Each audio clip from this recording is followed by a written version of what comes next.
Welcome back, everyone.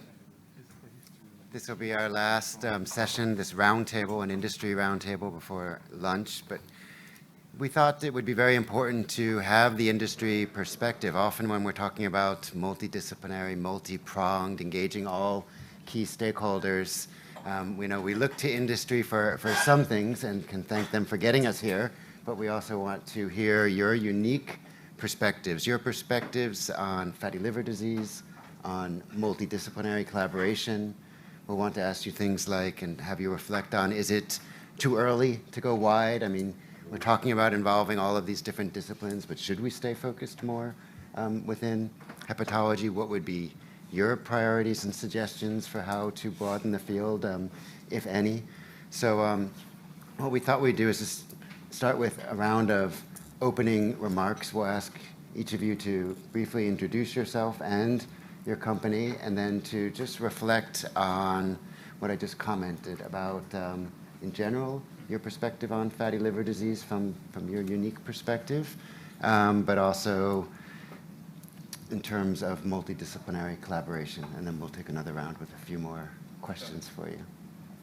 So, please. Thanks so much. We'll ask the mic just for the virtual. Sure. Thank you so much, Professor Lasris and Professor Rayon.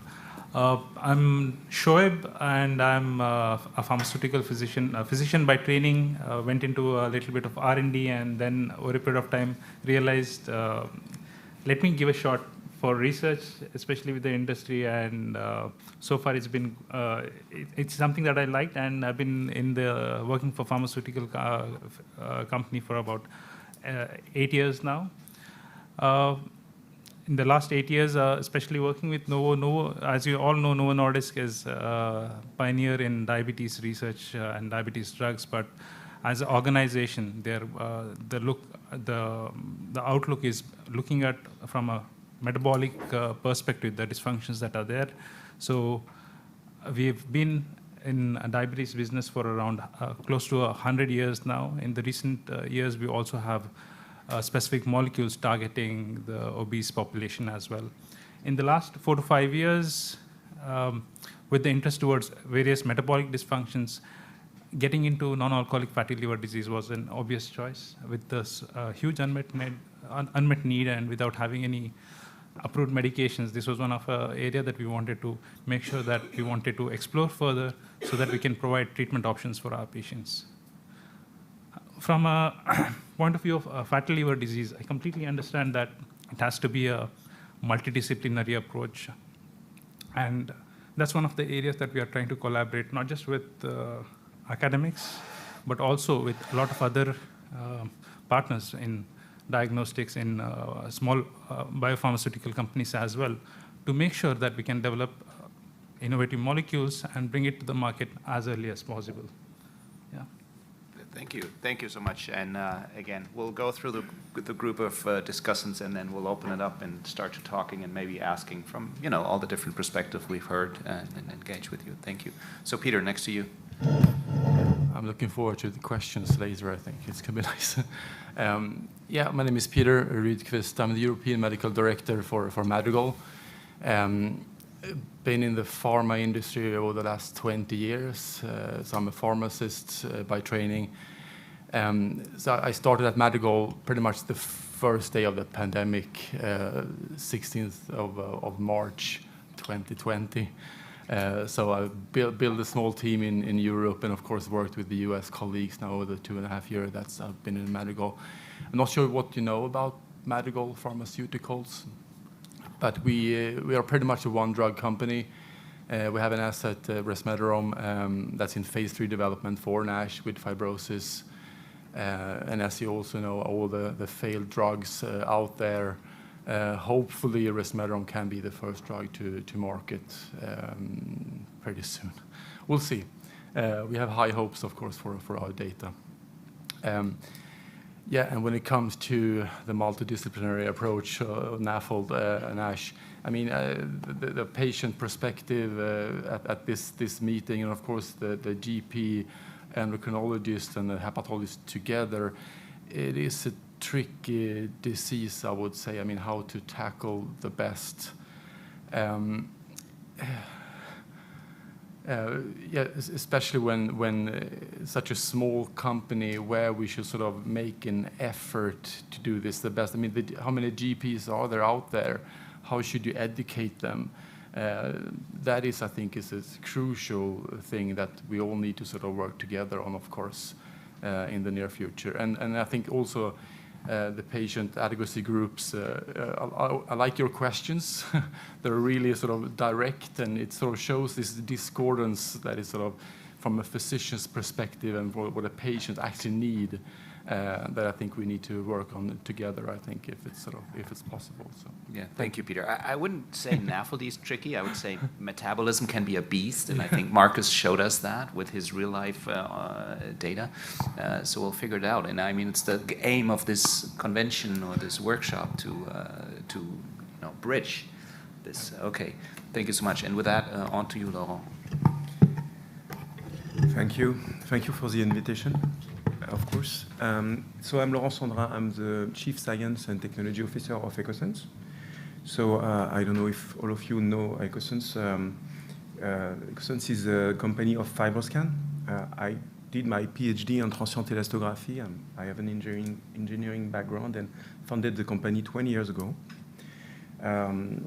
So we introduced the product a long time ago now, and it was at the time mostly for EPSI, during the EPSI drug development. And stiffness was, of course, very used for assessing liver fibrosis. The correlation is very good with fibrosis. Then we started to introduce new biomarkers, CAP, for the evaluation of liver steatosis, and also some scores like the FAST scores. It was more straightforward for EPSI because the disease somehow is a bit more simple. I should not say that NASH is tricky, but at least from a pathology standpoint, it brings several parameters in the equation.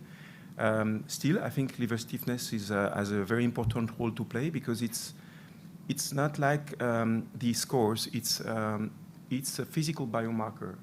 It was not designed to reflect fibrosis, and actually, it reflects fibrosis, but it also reflects inflammation a bit, and it reflects also congestion. So it's somehow a liver health status biomarker that on its own has, I believe, a true value.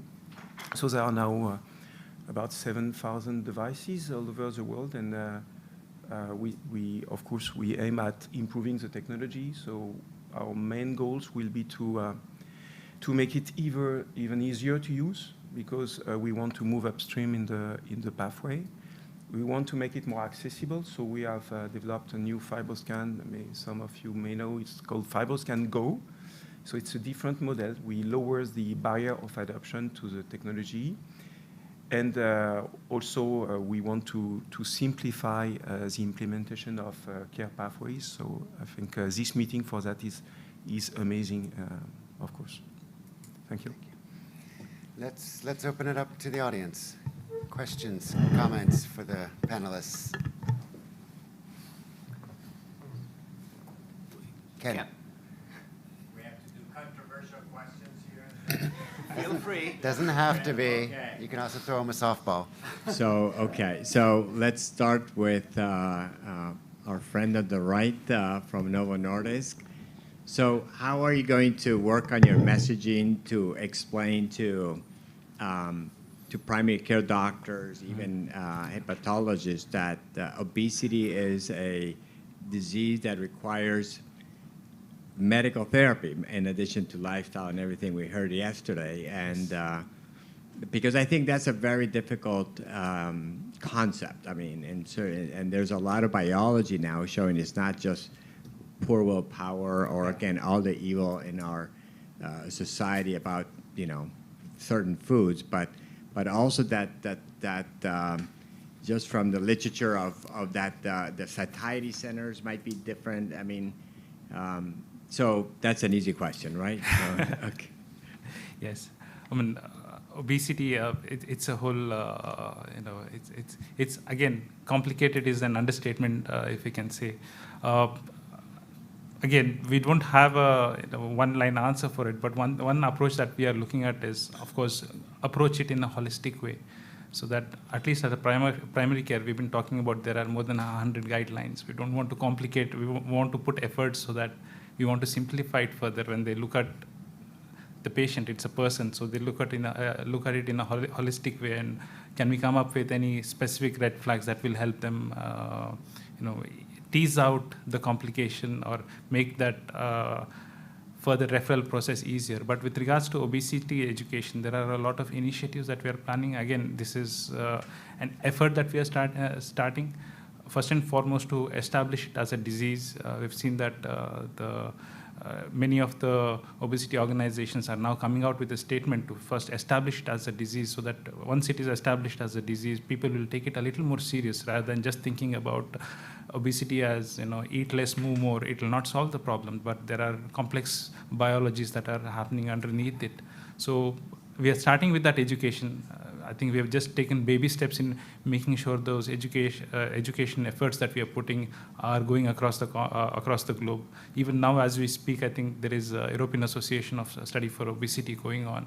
We are doing as many efforts as possible even there to talk more on what are the innovations happening, but on the similar, on the other spectrum, also trying to do as much education possible on a PCP front, on a primary care front, on how can they approach obesity from a holistic perspective and not just talk about pharmacotherapy, but also look at what are the supportive things that they can do, what are the lifestyle modifications that can be done, what are the policy changes that can be done. So there are many initiatives that are being planned.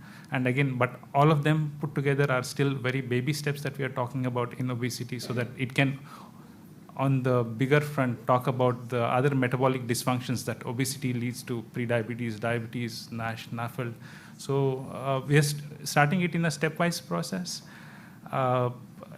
Again, these are baby steps that we are doing, and I'm not sure I can put more words to these answers, but doing my best. Yeah, no, and be precise. Maybe you can give us an example where you think your company did, maybe in the field of diabetes, have such a, what did it look like? What was such an initiative that you think was successful to raise awareness with? Maybe not just diabetologists, maybe someone else.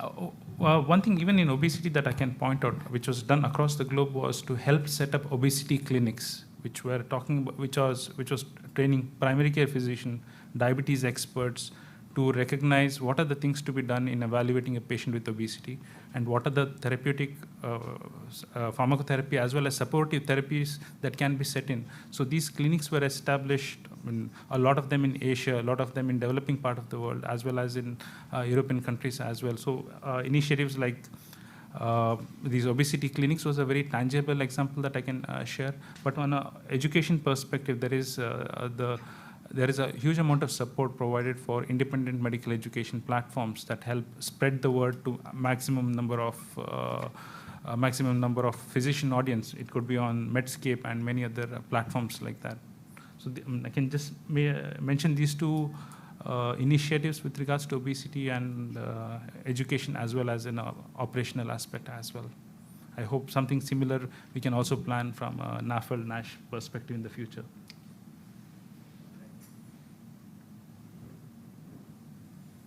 Corey. Two quick questions. First, for the pharma colleagues, when the drugs are hopefully approved in the next couple of years, obviously we're doing all the clinical trials for patients with NASH and F2 fibrosis or higher. So what are your plans to identify these patients without invasive biopsies? Do you have plans in place? And then a question for Laurent. There are so many non-invasive tests now, and we're lucky to have all. If you can comment on the imaging tests, from FibroScan to Velicure to even MRI, PDFF, MRE, what's your take on all of this, and how do we use this in a clinically practical manner? Should I start or? Please. Yeah. Peter, start. Oh, you can start. I'll follow you. Peter, go. And as you know, you know that you need to have the biopsy in phase 3 clinical trials as it is now to see the histology changes. What we do at Madrigal, of course, we have the non-invasives as part of that. So So we have the baseline and of course the follow-up when it comes to VCT, FibroScan, MRE, of course all the other sort of biomarkers, ProC3 and CK18 and others. So in the phase 3 we are evaluating a lot of those non-invasives and then of course linking that to an histological outcome. So I think that is what we can do as a company, which is of course, yeah. The question on non-invasive test, I guess it is because of the stricter regulations that are there, which only looks at from an histological perspective of improvement. We are bound by targeting our primary endpoints, especially in all our phase 3s, looking at histology. So liver biopsy is still there. However, alongside, as just shared, there is a plethora of non-invasive tests that are being recorded, and we're trying to generate that data. Can we share it also with the regulators who can look at, hey, if these non-invasive tests are performing on a similar scale, on the longer term, can we look at a non-biopsy approach towards approving drugs? So it becomes that holistic approach to have all the regulators also on the board when we are talking about data so that all of us can understand that going through a biopsy is a horrible experience for a patient. Can we all look at an alternative approach towards approving or evaluating drugs as such? So till we have these regulations, I think all the non-invasive tests would only be supplementing it. So I'll just make a comment before we move to you, Laurent. I mean, I understand the requirement of a biopsy during the clinical trials, even though there's discussions about removing that. But in 2019, I was in Turkey where they were requiring a biopsy to initiate hepatitis C treatment. Okay, so with all oral, highly effective treatment, easy to use tests, including Laurent and others, they're requiring a biopsy. And if the companies don't anticipate how difficult it can be to change those regulations now, it's not just about they need to be changed. They're going to need to be actively changed, which is why we've been discussing NITs so much here for so many different reasons. There's more and more out there. There's ways to use them sequentially, but I think we're going to need some active advocacy and actions. Just as we anticipate further down the line, I realize we're still working on drug approvals and it's not available, but it'll take a while to change, and Turkey may be an exception, but it's a big country. And other countries had other kinds of requirements, like until a few years ago, you had to have an F4 in Malta to be reimbursed for hepatitis C treatment. And in 2017, half of Western Europe had strong reimbursement restrictions requiring an F3 or an F4 or an F2 in some cases. So we need to be thinking about that already now and how we'll start to change that. Yeah, and to be more precise, I think you hit an important point. It'll be a major adverse event if any label carries the requirement of liver histology. So we need you to remove that from a potential label. I was about to mention about the label. That's something that would be a major decider on how it is going to be, how the drug would be looked at. And that's why all the supportive non-invasive biomarkers, during our phase 3, we are evaluating as many as possible so that in case if that kind of a situation comes, how can we avoid biopsy? How can we look at non-invasive tests as a surrogate? Is something that we are working towards. But I completely agree. It takes a lot more efforts than what we are doing now. And again, the effort has to be from everyone, industry, academics, and everyone to make this moving. It's everyone, and I'm not going to put all the burden on you, but you will play a very important role, and you also have a vested interest. So we'll be glad to work with you, but we're going to need your help a lot. Also, when it comes to the guidelines, the European ones and the ASLD ones, it still says that you need a biopsy to sort of confirm the NASH. So I think that maybe that's something you need to work on the guidelines also to sort of really have some non-invasive tool to sort of diagnose NASH. It comes hand in hand in some way. Yeah. Fair enough. So to answer the question of Naeem on my point of view on imaging tests, that's a very important question. I would start by the fact that liver stiffness, which is the main biomarker we're interested in, depends on the frequency at which you measure it. And that's why we paid a lot of attention always to keep the same frequency, 50 hertz. And that's why you can compare numbers measured by FibroScan, thresholds all over the world. The measurement is the same. And standardization has always been very important for us. Ease of use also. Now going to imaging, MRE, for example, is also using a fixed frequency to assess liver stiffness. So you can compare the thresholds, you can compare the values, it's okay. And MRI PDFF is obviously the reference measurement for fat quantification. There is no question. When moving to ultrasound imaging, then there are several categories. The scanners, the normal scanners that you would have for abdominal investigation, are not controlling the shear wave frequency. So there, it will be difficult for them, I believe, to end up with clear cutoffs.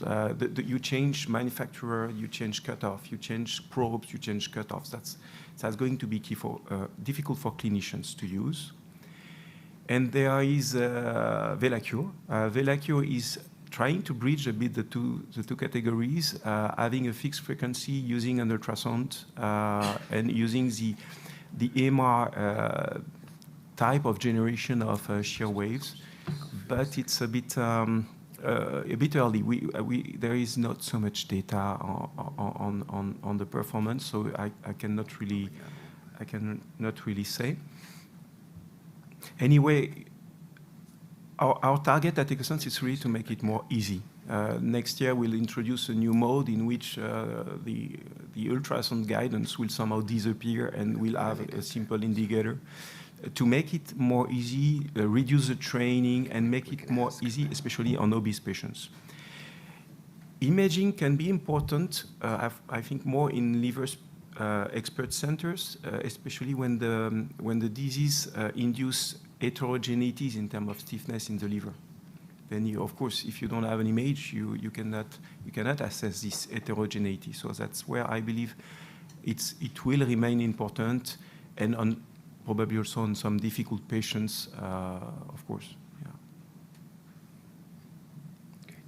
Do you want to ask Michael's question? Sure. So we have an online question from Michael Fuchs, who picks up on the discussion we had previously, and he says the question to the drug producers is whether it's realistic to assume that liver biopsy will not be needed for therapy if a compound only has conditional approval. Extending on our previous discussion, does it make a difference with conditional approval versus potentially full approval in the future and regarding biopsy? And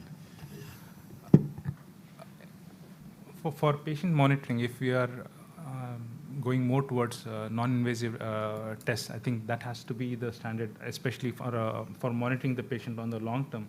And that's where both imaging as well as blood-based biomarkers comes to play. I would want to assume a future where there will be no sequential biopsies that would be required. And I would think that would be practical, considering patient is not an experiment. I mean, we should look at the patient from the holistic point of view on how a biopsy would also impact the patient on the longer term. These patients are already in F2, F3 stage. We don't want to poke them. If the trial is going to be for 5 to 7 years, we don't want to have too many biopsies as well. So I would assume my best guess towards that would be the NITs, especially blood-based or even imaging biomarkers, will be the ones that would be used for monitoring on the longer term after partial approval, if it is provided. Before you say something, Peter, maybe extend that question which Michael raised, and I think is very important. If we have conditional approval, how are you going to prevent that everybody gets out of the trials and we end up with a drug that won't reach the endpoint of approval based on, the duration? We're designing 5-year studies. I think this is also, maybe you've thought about this, how can we ensure to retain these patients? You can feed that back to the investigators, but what can you do to avoid that all patients get out of the trials and then we're stuck with a, conditional approval that might be reversed in the future? That was an easy question. Of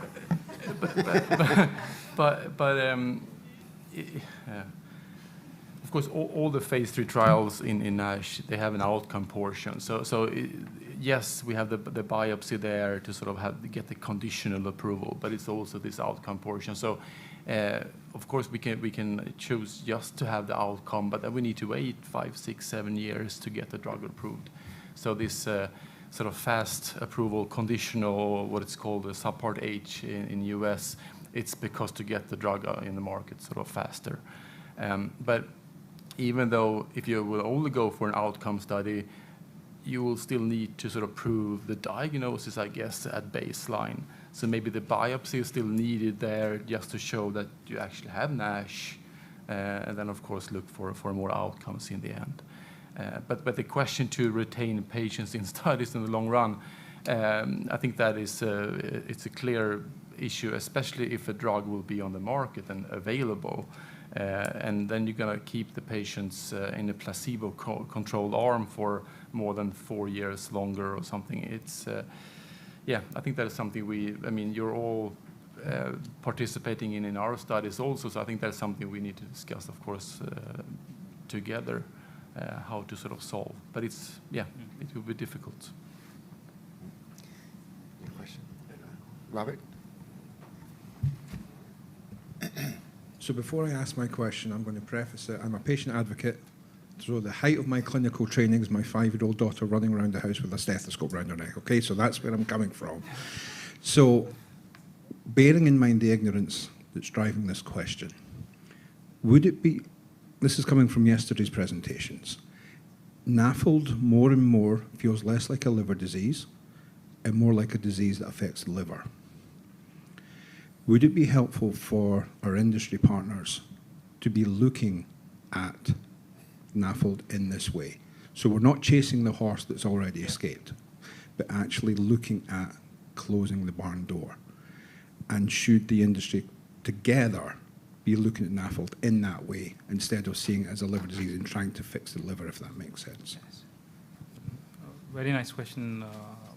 I think that's also the premise that we are also kind of strongly working towards, to mention that NAFLD or NASH is a metabolic liver disease. There is a clear derangement in the metabolism that is the cause, one of the major causative factors that is leading to a sequential problems that are happening. And our R&D is the products that we have that we are investigating are something that are looking more towards addressing that root cause problem about metabolic dysfunction, insulin resistance. How can we overcome that? I mean, the outcomes, of course, will change over a period of time, but that's something that we are definitely looking into, and the products that are in the phase 3 development are something that are addressing towards how can we address not just the liver, but also the basic pathogenesis that is happening in multiple organs that is indirectly impacting the liver. So that's something that we are definitely looking into during the R&D. You talk about insulin resistance. We talk about where the GLP-1 as a molecule impacts the different.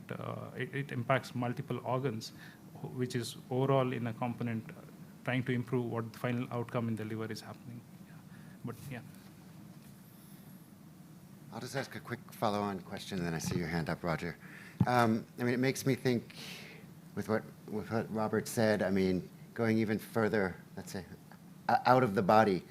I mean, if we're going to think about the problems that are causing fatty liver disease, you know, in my presentation I mentioned the Sustainable Development Goals. All countries have committed to them, but more and more cities are committing, and even companies are committing. And I was just wondering if you're addressing what public health issues or even the SDGs themselves are you addressing that would be relevant for fatty liver disease, but that goes beyond just your immediate diagnostic test or treatment development? If anything. Okay, I can. Do you want to? No. Go ahead. From a sustainability perspective, I think that's a very crucial question.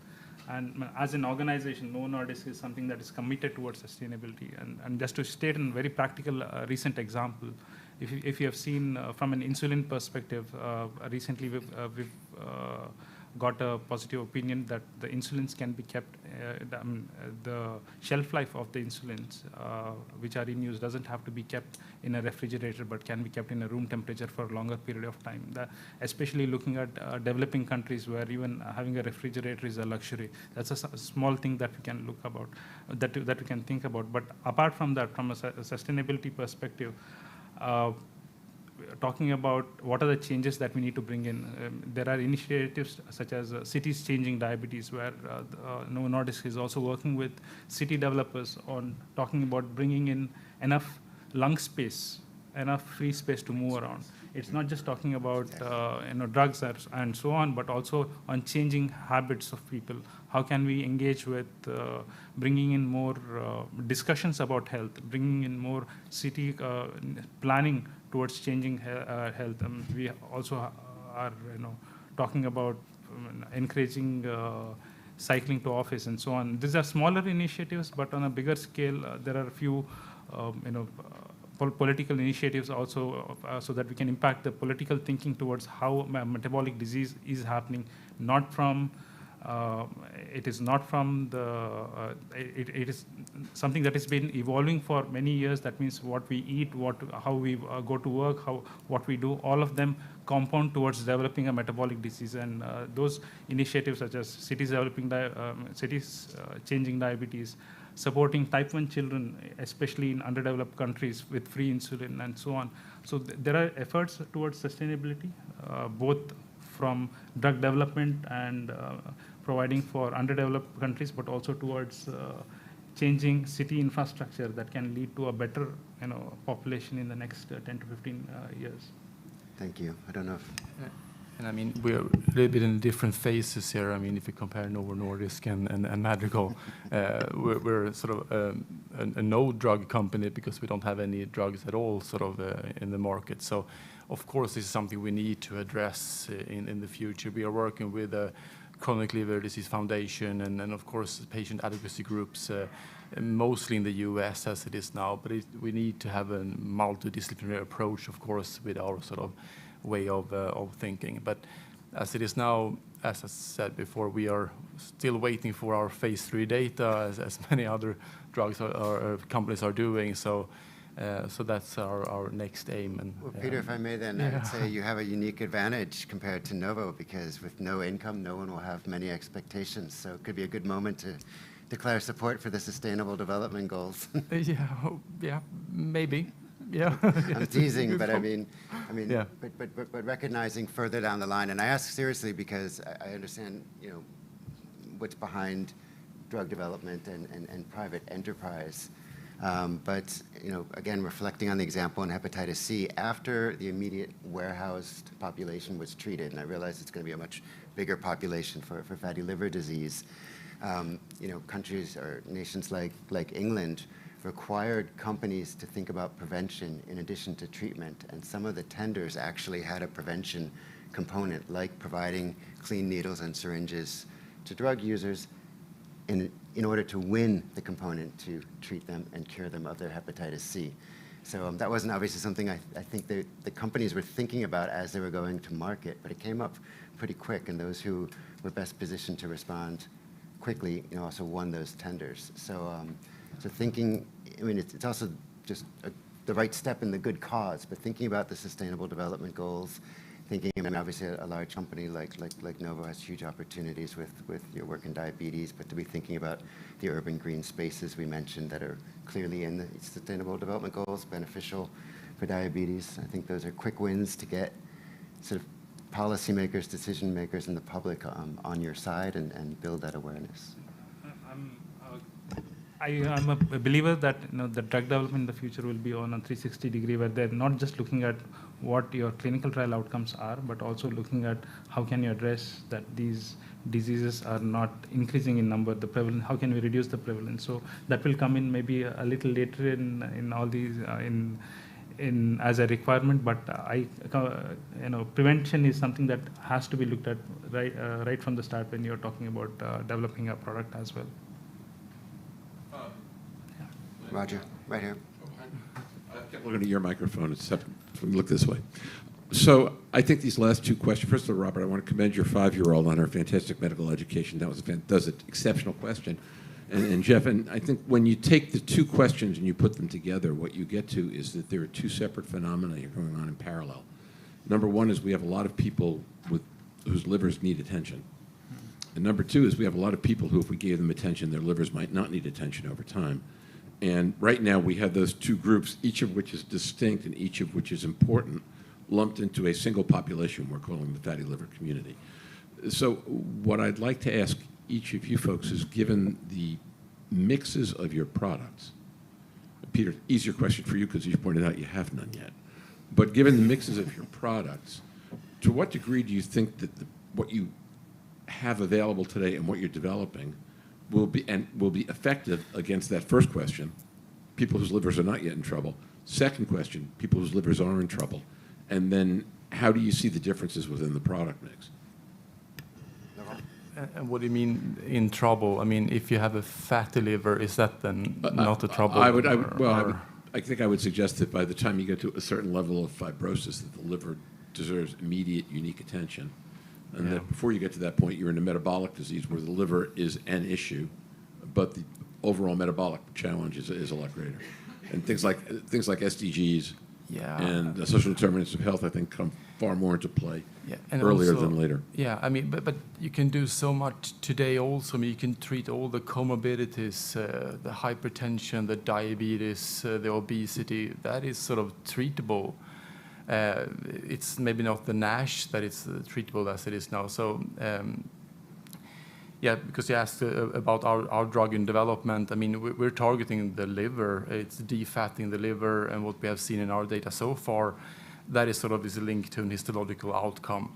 And in the phase 3 development, it is for the F2, F3s as it is now. So maybe that's where there is a higher unmet need as it is now.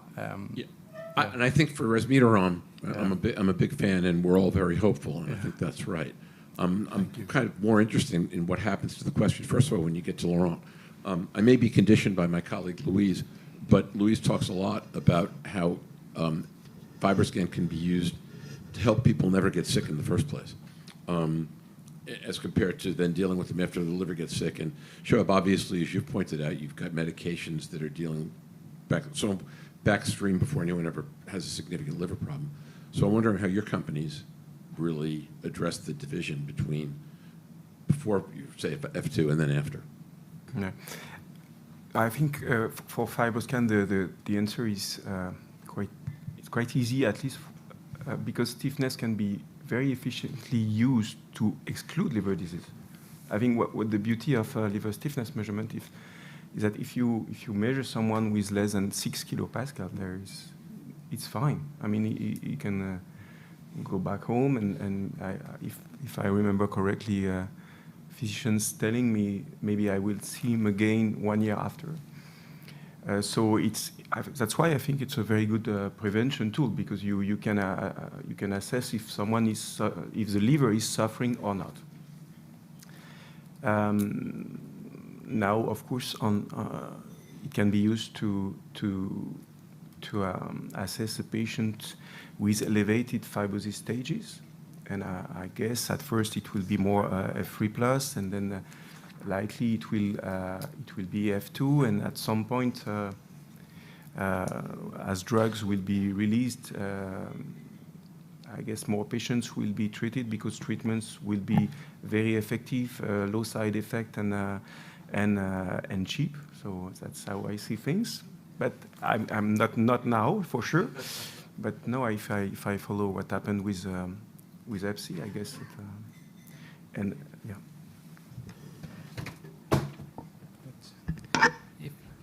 If I can add to that, of course, fatty liver is again a broader term, but right now the highest unmet need is around.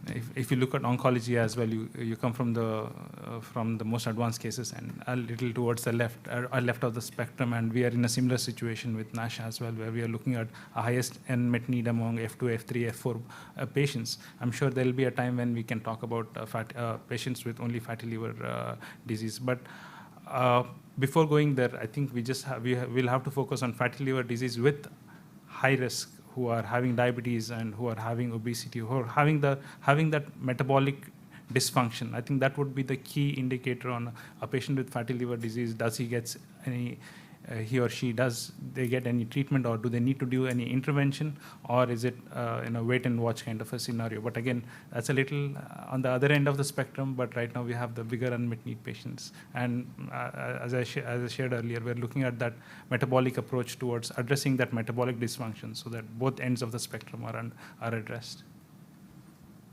Yeah, thank you. So we'll take a last question, Louise.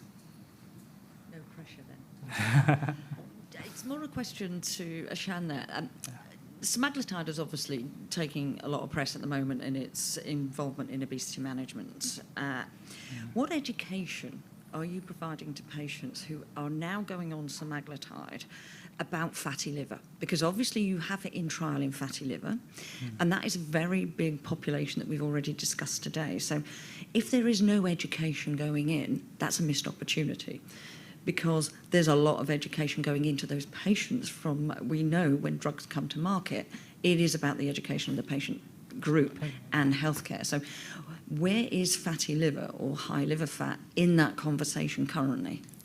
Okay, with the semaglutide becoming recently available, especially for treatment of obesity, when we look at the data part, which is all the publications and so on, there is mention about the change in fat content in the liver that is happening. However, as a communication point, when we are talking about talking to the patients, I think it's all about addressing the holistic part about the obesity, addressing their obesity part, which is causing them putting them on a high risk for cardiovascular disease. That's something that we are focusing on right now.